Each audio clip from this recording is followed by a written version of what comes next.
शांति।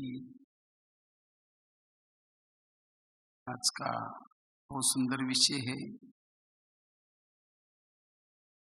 स्वराज्य अधिकारी से बाप समान स्थिति। वैसे तो बाबा का ये सीजन चल रहा है। पिछले 2 साल से हम लोग सभी वीडियो के द्वारा अव्यक्त मुरलियाओं को रिवाइज सुन रहे हैं, और ये जो सीजन की मुरलियाँ चल रही है, जैसे कोई बच्चों की परीक्षा नजदीक आती है तो टीचर पढ़ाता नहीं है, लेकिन जो भी ऑलरेडी पढ़ाया है टीचर को पता है कि खास इसी टॉपिक के ऊपर परीक्षा में प्रश्न आते हैं, तो उसी को टीचर क्या करता है, रिवाइज कराता है। इसी तरह वर्तमान समय जो बाबा की मुरलियाँ चल रही है, अव्यक्त मुरलियाँ, हमें ब्राह्मण जीवन में क्या महत्व की चीजें हैं, बाबा ने हमको पढ़ाया था लेकिन फिर भी हमने नहीं किया है, उस मुरलियों को रिपीट किया जा रहा है। बहुत महत्व की मुरली है, तो इसीलिए हमें उस मुरलियों को सुनने के बाद वैसा ही चलते रहना ही करना है। और अभी की जो बाबा की मुरली चली, इस वर्ष में बाप समान बनो। वैसे तो इस सीजन की 5-6 मुरलियाँ चली, वायुमंडल को शुद्ध बनाओ, समय संकल्प को बचाओ, सोमानों के अभ्यास करो, इसी गहरी टॉपिक के ऊपर मुरलियाँ चल रही हैं। और वैसे ही ये जो वर्ष चल रहे हैं, नया वर्ष चालू हुआ है, कौन सा 2020, उसको दूसरे शब्द में 2020 कहेंगे तो भी कोई हर्ज नहीं। पहले कुछ समय पहले एक मैच चलता था 2020, एक होता है सीरियल मैच, दूसरा होता है वनडे मैच, और तीसरा होता है 2020 वाला मैच। 2020 मतलब कम समय में 5-6 घंटे का होता है, उसी में रन बना करके। तो आज तक हमने ब्राह्मण बन करके जो नहीं किया है उसको अब इस वर्ष में करना है। आज तक जो नहीं किया था उतना हमें करके दिखाना है इस वर्ष को, इस वर्ष में। इसीलिए अभी तो उसकी शुरुआत हुई है, तो पूरा वर्ष में हमें अच्छी तरह अटेंशन देकर के पुरुषार्थ करना है। इसलिए बाबा ने भी कहा कि स्वयं को बिजी रखो, और इस वर्ष में विजयी बनना है, मायाचित बनना है। जैसे वो मैच में, क्रिकेट में 3 स्टंप होते हैं, 3 स्टंप, उसके ऊपर 2 गुल्ली रखी रहती है। बॉल डालता है, पीछे कैच करने वाले भी चौकन्ने खड़े रहते हैं। अगर बॉल आता है तो बैट्समैन क्या करता है, उस बॉल को अपने पास उसके पास जो बैट होता है मजबूत, उसी से वो बाहर करता है, आउट करता है। अगर थोड़ा भी उससे तीनों में से किसी को लग जाता है, वो गुल्ली गिर जाती है, आउट कहा जाता है। तो इसी तरह हमें भी इस वर्ष में, इस 2020 में विजय बनने के लिए मनसा, वाचा और कर्मणा, ये 3 स्टंप है, और उसी को जितना स्थिर रखेंगे, कोई भी जो परिस्थिति रूपी बॉल आएगा, उस परिस्थिति रूपी बॉल को हमारे पास जो बाबा ने आज तक जो ज्ञान दिए हैं, मजबूत बैट्स हैं, उसी के आधार से बाहर करना है। अगर तीनों में से मनसा में भी कुछ उस परिस्थिति के बारे में विचार आया, तो आत्मा और परमात्मा, दो गुल्ली अर्थात आत्मा और परमात्मा, ये तीनों की स्थिरता के आधार से मंगल मिलन मना रहे हैं। अगर तीनों में एक को भी मनसा में भी वो बात आई, ये क्यों हुआ, मेरे साथ क्यों हुआ, वाचा में भी आई, कर्मना में भी आई, आउट हो जाएंगे, टाइम वेस्ट हो जाएगा, विजय नहीं बन जाएंगे। इसीलिए ये तीनों में स्थिर रहना है। इतना ही नहीं, वो बॉल अगर देह को भी लग जाता है, बॉडी को टच किया तो भी आउट, उससे बॉडी कॉन्शियस भी आया तो भी आउट। इसलिए इसे ट्रेन में भी क्या होता है, 3 सीटी बजने के बाद ट्रेन चालू हो जाती है। इसी तरह ये लास्ट का मैच खेलने का बाबा ने हमको मौका दिया है। तो इस 2020 में आप एक एक दिन को सफल बनाना है। लेकिन इस एक एक दिन को सफल बनाने के लिए, इस 2020 के मैच में विजयी बनने के लिए, बाप समान बनने के लिए हमें पुरुषार्थ क्या करना है, और वो है पुरुषार्थ स्वराज्य अधिकारी स्थिति। क्योंकि हमारे जीवन के प्रॉब्लम के कारण,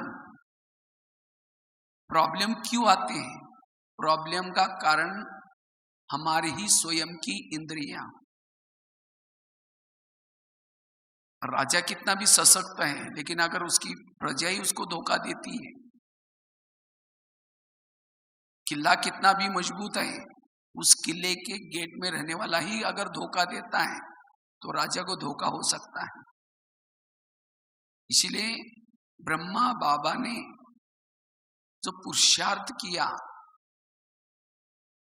कर्मातीत बनने का, बाबा ने 2 बातों का पुरुषार्थ विशेष किया। एक तो बाबा ने रोज अपने कर्म इंद्रिय का दरबार लगाया। बाबा की सुना की डायरी मिली थी, और उस डायरी में रोज बाबा वो कर्मेंद्र का दरबार के बारे में लिखते थे, दरबार लगाते थे। मेरे मन मंत्री आओ, मैं तुमसे बात करना चाहता हूं, ये बुद्धि। ये बाबा ने पुरुषार्थ किया। और दूसरा बाबा ने मैं आत्मा हूं, ये आत्मा हूं, ये आत्मा, आत्मा का पुरुषार्थ। और इस 2 पुरुषार्थ के आधार से बाबा ने कर्मातीत अवस्था को प्राप्त किया। तो आज हम बहुत प्लान बनाते हैं, ये करना है, ऐसा करना है, लेकिन हम फिर रात को चेक करेंगे तो पराजय हो जाते। कारण क्या बनता है, कारण हम परिस्थिति को दोष देते हैं, व्यक्ति को दोष देते हैं, लेकिन वास्तव में दोष है हमारे ही कर्मेंद्रिय की अटेंशन की कमी। जिसको ही बाबा के शब्द में बाबा कहते, बच्चे स्वयं का परिवर्तन करो। तो स्वयं का परिवर्तन करना मतलब क्या करना, बैज पहन लिया, सफेद ड्रेस पहन लिया, ये परिवर्तन हो गया? ये तो हो गया ऊपर का परिवर्तन। स्वयं का परिवर्तन करना अर्थात हमारी हर इंद्रियों को श्रीमत प्रमाण चलाना, इससे हमारा परिवर्तन आएगा। लोग कहेंगे माताजी बहुत अच्छी है, ये भाई बहुत अच्छा है। अच्छा है मतलब क्या, उसका अपने पर संयम है, और इससे परिवर्तन आएगा। हमने तो नियमानुसार मुरली सुन ली, नियमानुसार अमृत वाला उठा, योग किया, ट्रैफिक कंट्रोल भी किया, लेकिन अगर इंद्रियां श्रीमत प्रमाण नहीं चलेगी, जो किया वो वेस्ट गवाएंगी। जिसे अंधा पिसता है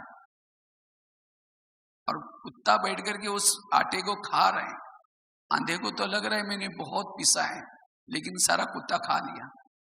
इसी तरह हम कर रहे हैं बहुत कुछ, योग लगा रहे हैं, पुरुषार्थ कर रहे हैं, लेकिन अगर कर्मेंद्रिय उसको गंवाती है तो हमारा जमा कुछ भी नहीं होगा।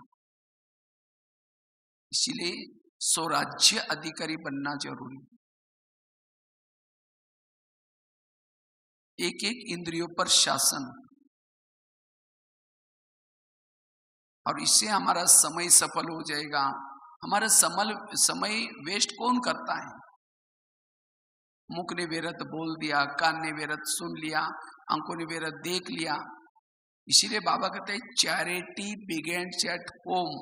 आप अपने घर को सुधारो। घर मतलब लौकिक घर नहीं। इस शरीर में, शरीर हमारा सबसे पहला घर है, और इस घर में रहने वालों को ज्ञान सुनाओ। क्या कान ज्ञान में चलता है? आंखें ज्ञान में चलती है? मन ज्ञान में चलता है? एक एक इंद्रियां ज्ञान में चलेगी, श्रीमत प्रमाण चलेगी, तब परिवर्तन आएगा। इसलिए स्वराज्य अधिकारी बनने से ही हम अपने आप को मजबूत करके समय को सफल करा सकेंगे। संस्कारों को, जो स्वराज्य अधिकारी बनता है वो संस्कारों को परिवर्तन कर सकता है। उसके पास सारी गुण और शक्ति आएगी। कब? जब इंद्रियों पर संयम होगा, तब हमारे आसपास में गुण और शक्तियां रहेगी। आज गुण और शक्तियां हमें क्यों सहयोग नहीं देती? क्योंकि स्वराज्य अधिकारी स्थिति नहीं है। इसीलिए हर इंद्रियों को ईश्वरीय नियम प्रमाण चलना है। इसीलिए रोज हमें चेकिंग करना है, कौन सी कर्मेंद्रियां मुझे धोखा देती है।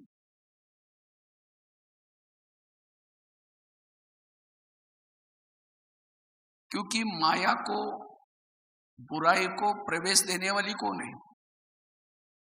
कर्मेंद्रियां।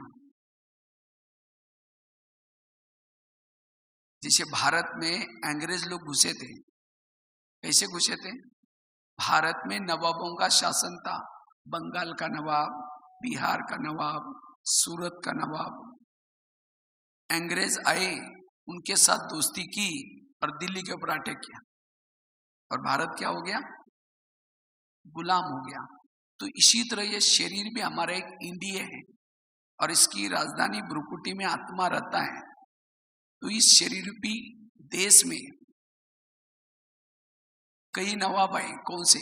कान, मुख, आंखें, मन, बुद्धि, अपना अपना शासन है। वो आत्मा का कहना नहीं मानती। तो माया रूपी अंग्रेज आया और दोस्ती किसी की? इस कर्मेंद्रिय से। कान ने वेरत सुन लिया, आंखों ने वेरत देख लिया, मन ने वेरत सोच लिया, और धीरे धीरे आत्मा के ऊपर अटैक हो गया। और अब ये शरीर भी देश हमारा गुलाम है, माया के अधीन है। इसलिए अब हमें रोज इनसे बातें करके,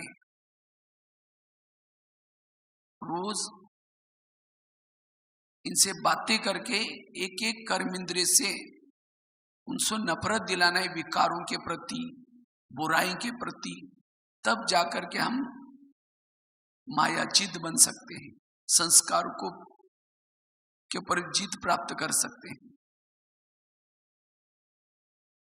इसलिए अगर स्वराज्य अधिकारी बनेंगे तो हम बाप समान बन सकते हैं, जो बाबा के, इसलिए बाबा ने बाबा के बोल, बाबा के संकल्प वो मेरे संकल्प, बाबा के कर्म सो मेरे कर्म कब होंगे? जब हमारी कर्मेंद्रिय श्रीमत प्रमाण चलेगी। आत्मा नहीं चाहता है कि गलत हमारे से न हो जाए, लेकिन क्यों होता है? क्योंकि कर्मेंद्रिया आत्मा को चला रही है। जिसको प्रजा राजा को चलाती है वहां प्रॉब्लम है, समस्या है। प्रजा का राजा पर राज्य है। इसलिए बाबा भी कहते हैं ना, अंधेरी नगरी चौपट राजा, टकेसर बाजी टकेसर खाजा। इस नगरी का राजा सोया है और इस नगरी में जोचाई हो रहे हैं। इसीलिए इस वर्ष में हमें स्वराज्य अधिकारी का रोज चार्ट चेक करके कौन सी कर्मेंद्रिय मुझे धोखा देती है वो चेक करना है। कई कई भाई बहने प्रश्न पूछते हैं, अब तो 2020 भी आ गया, तो बाबा ने कहा था कि संगम युग 100 साल का होता है, अभी तो इतने साल बाकी है, कुछ दिखाई नहीं पड़ता। तो बाबा तो कहता है पहले संगम सत्युग अपने अंदर बना दो। जो सत्युग का गायन है, एक धर्म, एक राज्य, एक भाषा, एक कुल, एक मत। क्या मेरा आत्मा का एक का शासन बॉडी पर है? एक धर्म धारणा है, हमें अपने में परिवर्तन करना है। अगर ये परिवर्तन हो जाए तब जाकर के हमें अन्य परिवर्तन, ये विश्व परिवर्तन हो जाएगा, वो अपने आप दिखाई पड़ेगा। इसलिए अपना परिवर्तन करना अर्थात रोज अपने कर्मेंद्रिय की चेकिंग करना। जैसे भारत में अंग्रेज घुसे थे, उनको निकाला कैसे? जगह जगह पर सभा लगाया। जैसे पंजाब में जालियनवाला बाग मशहूर है, जहां सब लोग इकट्ठे हो गए थे, कैसे हम भारत को स्वतंत्र बनाना है। लेकिन उस समय कई अंग्रेज लोग आए, गोलियां लग, इस सब घटनाओं से उनके अंदर वैराग आ गया। नमक का सत्याग्रह, कई अखबार निकाले, कई नारे बनाए, वंदे मातरम। कहते अंग्रेज लोग वंदे मातरम बोलने नहीं देते थे, क्योंकि वंदे मातरम उनको हिंदी नहीं आती थी। उनको लगता था कि ये क्या कह रहे हैं, वंदे मातरम मतलब बांधो और मारो, इसीलिए वो बोलने नहीं देते थे। इस तरह से भारत की जनता को जागृत किया। जब सारी जनता जागृत हो गई तब जाकर के अंग्रेज लोग चले गए। इसी तरह हमें भी मायाजीत बनने के लिए हमें रोज इंद्रियों से बातें करनी है, और हमारी हर इंद्रिया कहे कि माया गो बैक। अब होता क्या है, आत्मा चाहता है हम मायाजीत बने, लेकिन कान कहता और क्या हुआ? आंखों में व्यर्थ देखने की आदत है। अगर इंद्रियों में अंदर वो विकारों के प्रति आकर्षण है तो आत्मा चाहते हुए भी अधीन होकर के चलता है। यह है कमजोर आत्मा की निशानी। इसीलिए हमें, जैसे बाबा ने रोज अपना दरबार लगाया, इसी तरह हमें भी रोज अपना दरबार लगाना है, स्वराज्य अधिकारी बनना है। और इसी स्वराज्य अधिकारी स्थिति से ही भविष्य का हमारा पद भी है।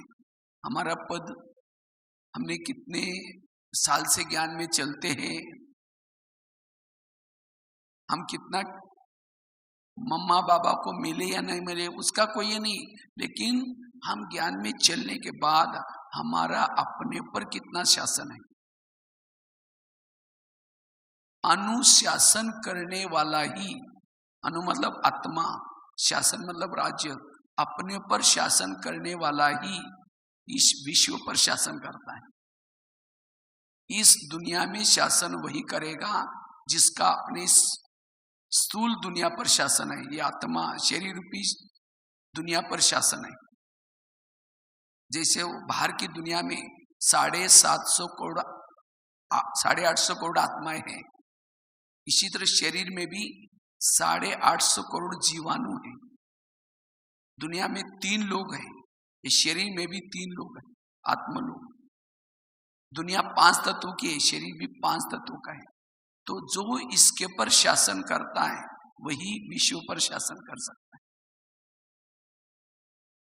इसीलिए अगर मुझे बाप समान बनना है, जो बाबा ने फॉलो फादर, जो ब्रह्मा बाबा ने पुरुषार्थ किया, तो हमें भी वही पुरुषार्थ करना है। रोज चेक करना है कौन सी कर्मेंद्रिय मुझे धोखा दिया, अगर नहीं मानी उसको सजा भी दो। तो हम कैसे उनसे बातें करनी है? जैसे अमृत वाला योग किया, अमृत वाला योग करने के बाद अपने इंद्रियों से बातें करो। सबसे पहले बात करो कान से, हे मेरे कान, तुम मेरे इस राजा के शान हो। अगर तुम मेरे राजाई में ना होते तो मैं ईश्वरीय महावाक्य कैसे सुनता। इसीलिए हे कान, तुम्हारा बहुत बहुत धन्यवाद, और मेरा तुम्हारे पर विश्वास है, इसीलिए मैंने तुमको बॉर्डर पर रखा है। कान कहाँ है? बॉर्डर पर।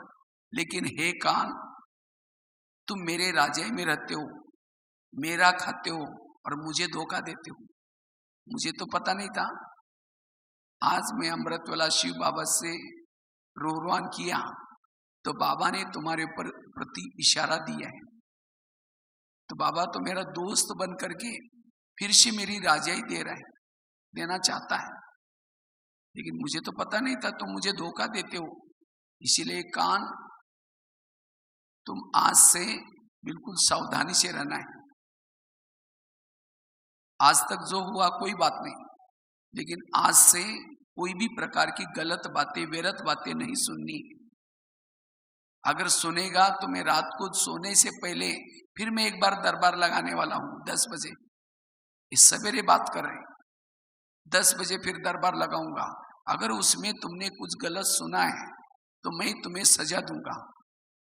और ये भी नहीं समझना मुझे कुछ पता ही नहीं चलता है, क्योंकि आजकल इस शरीर रूपी किले के चारों तरफ से मैंने सीसी कैमरे का प्रबंध किया है। आजकल जमाना है ना सीसी कैमरे का, कोई भी घर है, ऑफिस है, गुप्त कैमरे लगे रहते हैं। अगर तुमने कुछ गलत सुना फिर तुमको सजा मिलेगी। आगे चलो मुख के पास। हे मुख, तुम भी मेरे इस राज्य की शान हो। अगर तुम ना होते मैं ईश्वरीय महावाक्य दूसरों को कैसे सुनाता। तुम्हारे कारण मुझे बहुत दुआएं मिल रहे हैं, लेकिन कभी कभी तुम किसी का अपमान करते हो, निंदा करने वाले शब्द बोलते हो, जिससे मेरा आत्मा मेरे से दूर हो जाता है। भाई मुझे बददुआई देता है। क्या मैंने तुमको इसीलिए रखा है? अगर तुम ऐसा करेगा तो मैं तुमको सजा दूंगा। आगे चलो। आंखों के पास है आंखें। मुझे 84 जन्म में बहुत सारी आंखें मिली, लेकिन तुम्हारे जैसे भाग्यशाली आंखें कोई नहीं मिली, क्योंकि तुम्हारे द्वारा मैंने परमात्मा को देखा है, बोलते हुए देखा, खाते हुए देखा। पहले बाबा का मिलन होता था, बाबा साकार में आते थे, यहाँ गुलजार दादी के तन में साकारी दुनिया में आते थे। तो कई लोगों ने तो बाबा को देखा है।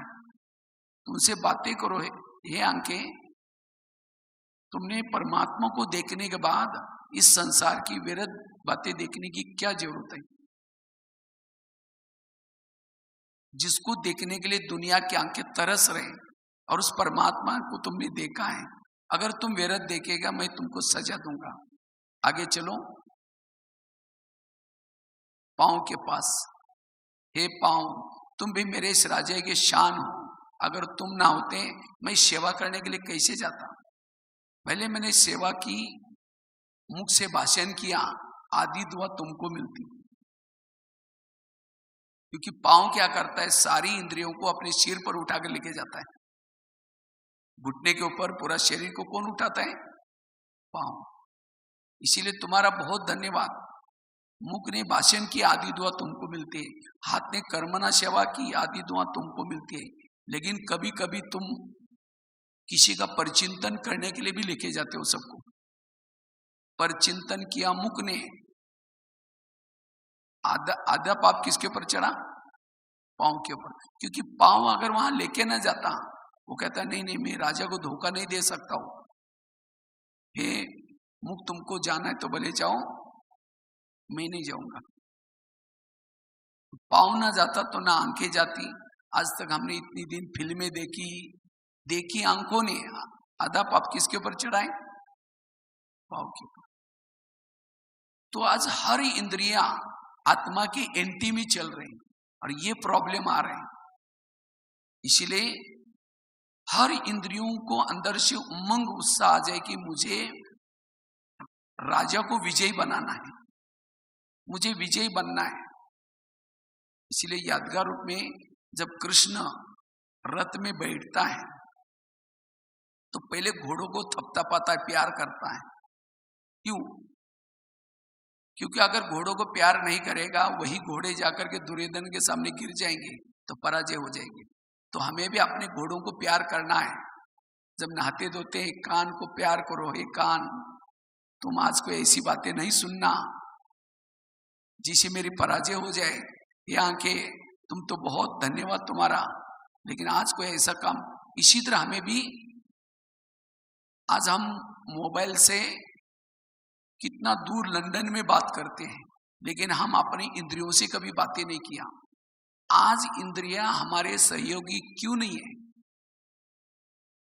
क्यों? हम तो इतना, इंद्रिया हमें इतनी सहयोग दे रहे, इतना दिन रात हमारी सेवा में है, लेकिन कभी हमने उनको प्यार नहीं किया। जैसे कोई व्यक्ति कोई संगठन में असफल क्यों बनते हैं? जैसे हम देखते थे जब दादी जी यहाँ रहती थी, दादी जी कभी भी बाहर जाती थी तो यहाँ निवासियों को सबको बुला करके सबकी महिमा करती थी, आप लोग बहुत मेहनत करते हो बहुत। तो दादी मेहनत करने के कारण सभी के अंदर उमंग आता था, अपना समझ करके दादी जाने के बाद सब काम करते थे। तो ये सफल बनने का आधार। इसी तरह हमारी कर्मेंद्रियां हमें सहयोग तब देंगी जब हम उससे प्यार करेंगे। इसीलिए आंखों से प्यार करो, कान से बात करो, कभी 5-10 मिनट अपने से बात करो। आज माँ बाप, बच्चे क्यों बिगड़ रहे हैं? क्योंकि माँ बाप के पास टाइम ही नहीं है। बच्चा कहाँ जा रहे हैं, क्या देख रहे हैं, किसके संगत में जाता है। इसी तरह आज हमें भी टाइम ही नहीं है कि हमारा कान क्या सुन रहे, आंखें क्या देख रहे, मुंह क्या बोल रहे हैं, इसको आपस में पूछने का टाइम ही नहीं है। और इसीलिए आज हमारे अंदर संस्कार आ रहे, बातें आ रहे, हम चाहते बहुत कुछ है लेकिन असफल हो रहे। क्यों? हमारे अपने ही धोखा दे रहे। ये हमारे पुरुषार्थ में असफलता का कारण है। इसीलिए बाबा कहते सो परिवर्तन करो। जैसे भारत, कोई देश के बॉर्डर पर रहने वाला अगर कोई दुश्मन से मिला है, कहता है 2000 की नोट लो लेकिन मुझे अंदर जाने दो। वो कहेगा अरे इतनी गवर्नमेंट की सर्विस करते भी इतना पैसा नहीं मिलेगा। वो पैसा लेकर के उसको अंदर भेजेगा तो कितने लोगों को मारेगा वो। तो उस देश में रहने वाले जो सिक्योरिटी गार्ड हैं उनको देश प्रेमी बनने की जरूरत है, नोट प्रेमी नहीं। इसी तरह आज हमारी रक्षा करने वाले कौन है?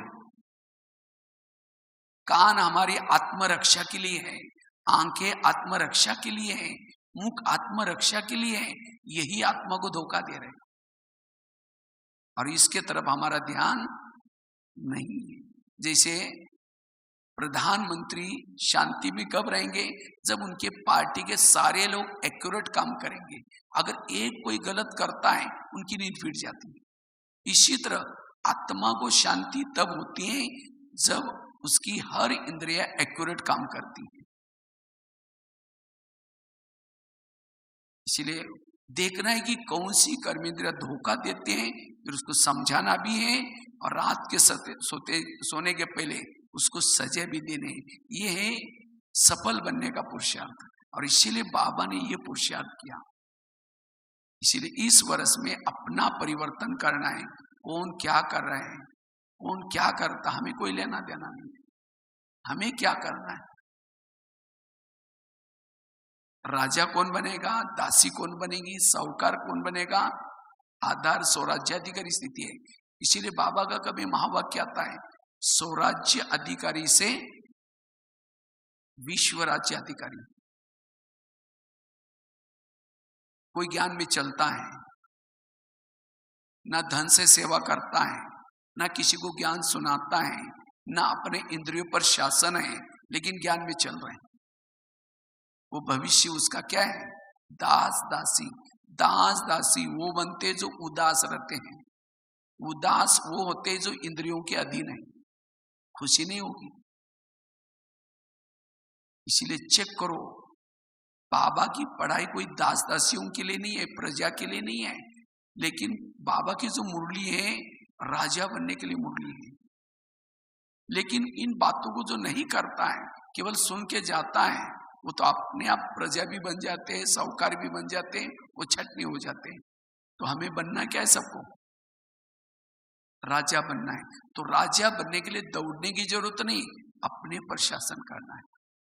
यह है परिवर्तन का मूल मंत्र। अगर हम लास्ट में आए तो भी अगर फास्ट जाना है, अपना परिवर्तन जरूरी है। तब हमें गुण और शक्तियां साथ देंगी। स्वराज्य अधिकारी से विश्व राज्य अधिकारी, इससे हम बाप समान बन सकेंगे। जैसे बाबा दया का सागर है, शांति का सागर है, आनंद का सागर है। जैसे ब्रह्मा बाबा के गुण, जैसे ब्रह्मा बाबा थे, वैसे अगर हमें भी बनना है बाप के समान, हमें एक एक इंद्रियों को सहयोगी बनाना होगा। आगे चलो। मन के पास है, मन तुम भी मेरे इस राज्य के शान हो। अगर तुम ना होते मैं ईश्वरीय महावाक्य का चिंतन मंथन कैसा करता। लेकिन कभी कभी तुम व्यर्थों का चिंतन करते हो, अगर करेगा मैं तुमको सजा दूंगा। आगे चलो। बुद्धि के पास, हे बुद्धि तुम तो मेरे इस राज्य के शान हो, और मेरा तो तुम्हारे पर बहुत विश्वास है, और इसीलिए मैंने तुम्हें सभी इंद्रियों में से चुन करके मंत्री बनाया। और बुद्धि कौन सा मंत्री है? गृह मंत्री। क्योंकि सारा कारोबार किसके पास है? बुद्धि के पास। वो जो कहे सो कायदा बन जाता है। कहीं जाना है, मन में आया, वो फाइल कहाँ जाती है? गृह मंत्री के पास। फिर वो कहेगा हाँ ठीक है जाओ ये करो। तो आज तक जो भी हमने विकर्म किए, गलत कर्म किया, किसके कारण किया है? साइन किसकी है? गृह मंत्री की। इसीलिए हे बुद्धि मैंने तुमको मंत्री बनाया, और तुमने तो गलत निर्णय किया। इसीलिए अब से तुम्हें जो भी निर्णय करना है श्रीमत के आधार से करना है। अगर तुम गलत निर्णय करेगा मैं तुमको सजा दूंगा। इसको कहते हैं स्वराज्य अधिकारी स्थिति। और जितना हमारा स्वराज्य होगा उतना हमारे अंदर आंतरिक परिवर्तन आएगा। तब कहेंगे ये भाई बहुत अच्छा है, ये माता बहुत अच्छा है। तब हमारे अंदर सहन शक्ति आएगी, तब हमारे अंदर धैर्यता आएगी, सारे गुण और शक्ति आएगी। तब हमारा समय सफल होगा। समय हमारा वेस्ट कौन करता है? इंद्रियां। सामने से कोई आता है, मन में विचार आता है ये व्यक्ति तो ठीक नहीं है, इन्होंने हमको धोखा दिया था। जब मन का विचार आया आत्मा सुन लेता है चुपचाप। उस समय आत्मा का फर्ज है, हे मन जिसके लिए तुम बेकार कहते हो, बाबा तो कहता है मीठे बच्चे, प्यारे बच्चे, महान आत्मा है, और तुम उसके लिए ऐसा कहते हो। खबरदार अगर तुमने उस आत्मा के बारे में ऐसा सोचा तो। क्योंकि मन ने सोच सोच करके आत्मा को राय देते के उस आत्मा के प्रति नफरत पैदा की, घृणा पैदा की, उसे दूरियां पैदा की। किसने? आज हमारे आत्मा को राय देने वाले को इंद्रियां। जैसे नौका जब पानी के ऊपर चलती है वो पार कराती है, लेकिन नौका के अंदर जब पानी आता है वो डुबा देती है। इसी तरह जो इंद्रियों को चलाता है वो पार हो जाता है, और जिसको इंद्रियां चलाते वो डूब जाता है। हमारी सारी समस्या का कारण है इस कर्म इंद्रिय के प्रॉब्लम। इसीलिए बाबा ने ये पुरुषार्थ गुप्त रूप में किया था। इसीलिए अगर हमें बाप समान बनना है, ये गुप्त पुरुषार्थ करते अपने ऊपर विजय बनना है। सबको तो जीत लिया, इतने सारे सेंटर खोले, इतना सारा ज्ञान सुनाया, लेकिन इंद्रियों पर संयम नहीं रखा। तो राजा तो बनेंगे, लेकिन कैसे राजा बनेंगे? इसीलिए स्वराज्य अधिकारी, स्वराज्य अधिकारी का हमें पुरुषार्थ करना है। और रात को सोने से पहले फिर दरबार लगा दो, ये सवेरे की बात बताई। रात को सोने से पहले कान से पूछो, हे कान तुम्हारा आज सारा दिन का चार्ट बताओ, तुम्हारा बहुत बहुत धन्यवाद। तुमने सवेरे 7 बजे मुरली सुनी थी, लेकिन 12-1 बजे को एक माता जी आई थी, उसने किसी की व्यर्थ बातें सुनाई थी, और तुमने बड़ा नजदीक जाकर सुना था, और क्या हुआ? तो बताओ, तुमको तो मैंने सवेरे सुनने के लिए मना किया था, तो भी तुमने सुना, इसीलिए तुम्हारे लिए सजा। सजा माने कान को काट करके फेंकने वाली सजा नहीं देनी। कौन सी सजा दो? दोबारा मुरली सुनाओ। ये कान के, क्योंकि जिस कान में ज्ञान भरपूर है वो व्यर्थ नहीं सुनेंगे। फिर आगे चलो मुख के पास। मुख तुम्हारा चार्ट कैसा रहा? समझो कान ने दरवाजा खोला, तो कम से कम तुमने तो चुप रहना चाहिए था। तुमने भी कहा वो तो ऐसी करते, उसने कई बार ऐसा किया, इसीलिए तुम्हारे लिए सजा कौन सी? कल के दिन तुम्हारा कारोबार बंद रहेगा। मौन, मौन है मुख की सजा। इसको कहते हैं स्वराज्य। इसलिए जितना हम स्वराज्य अधिकारी बनेंगे, इस इंद्रियों पर शासन करेंगे, उतना हमारा निर्विघ्न रहेंगे। हमारे विघ्नों का कारण कोई व्यक्ति नहीं है, कोई परिस्थिति नहीं है। जब योग करते, कोई मोबाइल में कोई व्हाट्सएप देखेंगे या कुछ मैसेज देखेंगे, उस समय आंखें बंद नहीं होगी, उस समय एकदम जागृत होंगी। और जब योग करने के लिए बैठेंगे बंद हो जाएगी। माना आंखें क्या करें? हमको धोखा दे रही। अगर वो ज्ञान में चलती तो एकदम पल के बिना झपके वो बाबा को देखती रहती।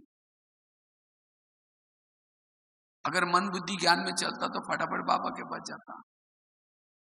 इसीलिए बाबा कहते हैं अपने इंद्रियों का कभी कोर्स कराओ, 7 दिन का एक एक इंद्रियों का कोर्स कराओ।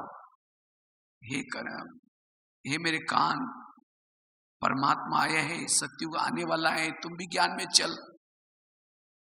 कभी आंखों का कोर्स करो, कान का कोर्स करो। जो हमको धोखा देता है दोबारा उनका एक बार कोर्स करो। और जब हमारी हर इंद्रिया ज्ञान में चलेगी तब हमारे अंदर परिवर्तन दिखाई पड़ेगा। तब हमारे आपस में जो भी कुछ प्रॉब्लम्स है वो खत्म हो जाएंगे। इसलिए स्वराज्य अधिकारी बनने की जरूरत है। लेकिन उसके लिए राजा को भी जागृत। आज स्वराज्य अधिकारी स्थिति भी क्यों नहीं है?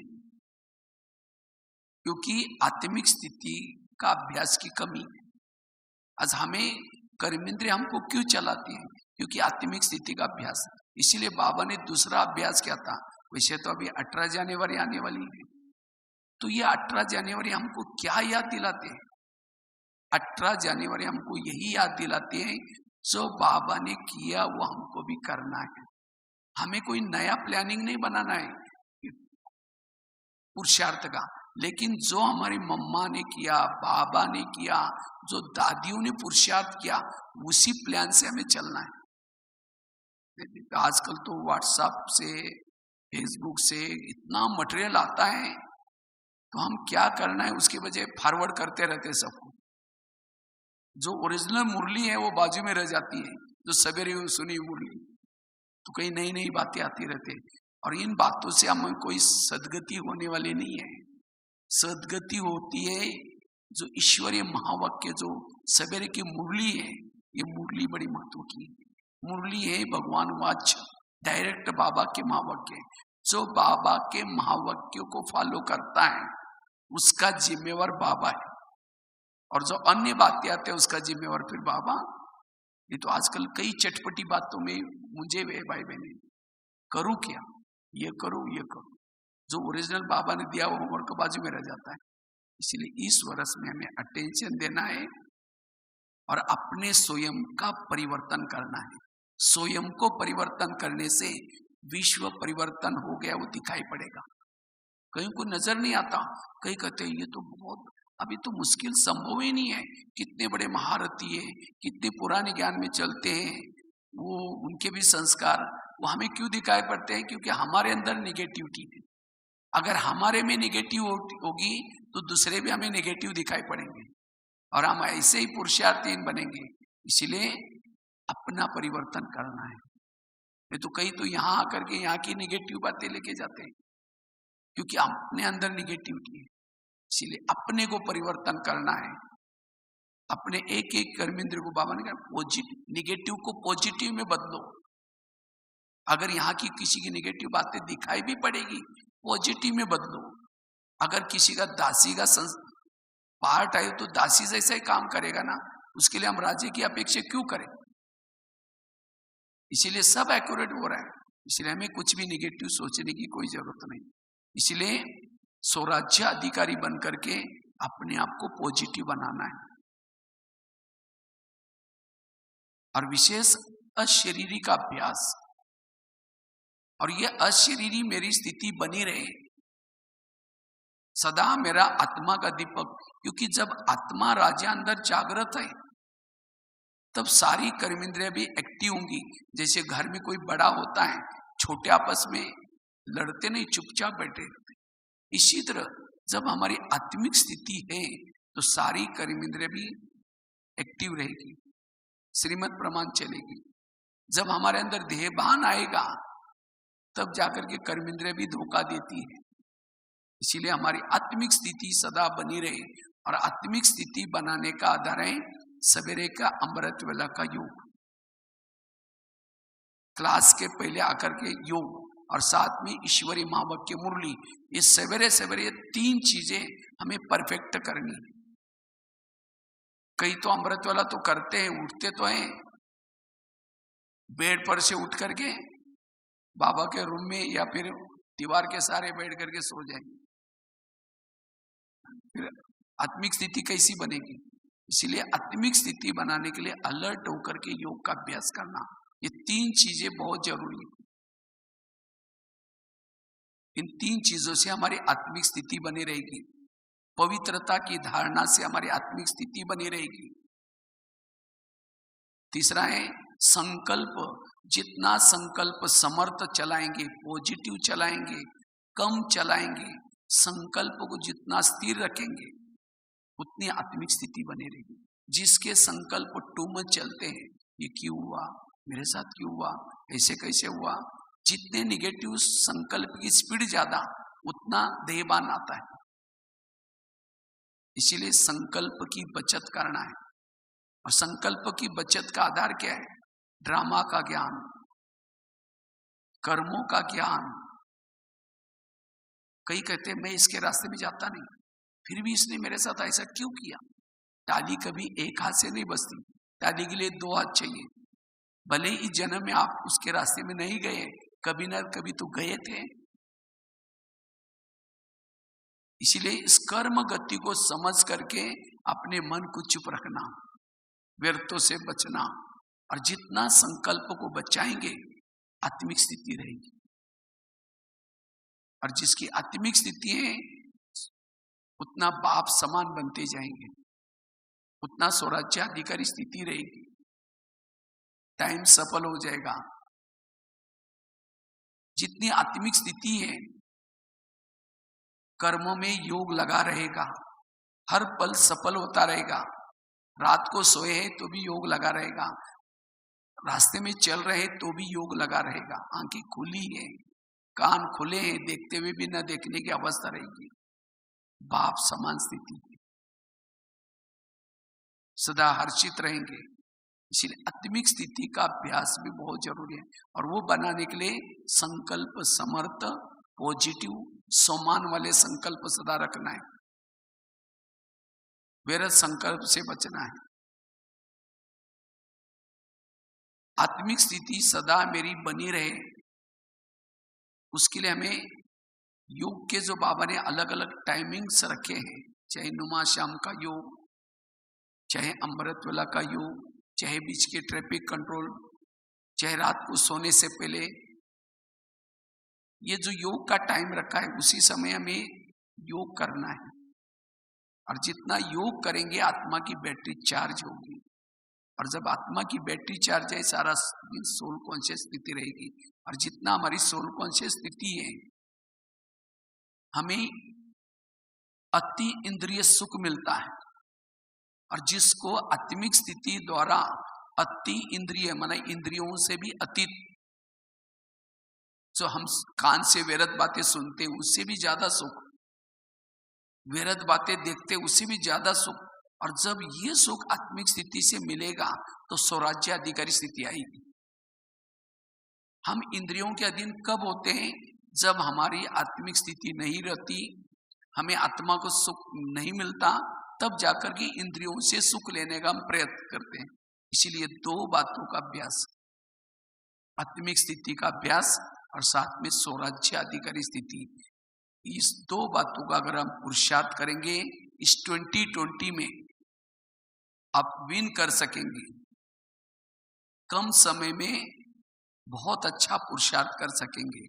तो इसलिए ये पुरुषार्थ का प्लानिंग बना करके, जो बाबा ने इस वर्ष में कहा है कि बाप समान बनो, तो बाप समान बनना है, लक्ष्य रखना है और विजय बन के आना है। ठीक है। ओम शांति।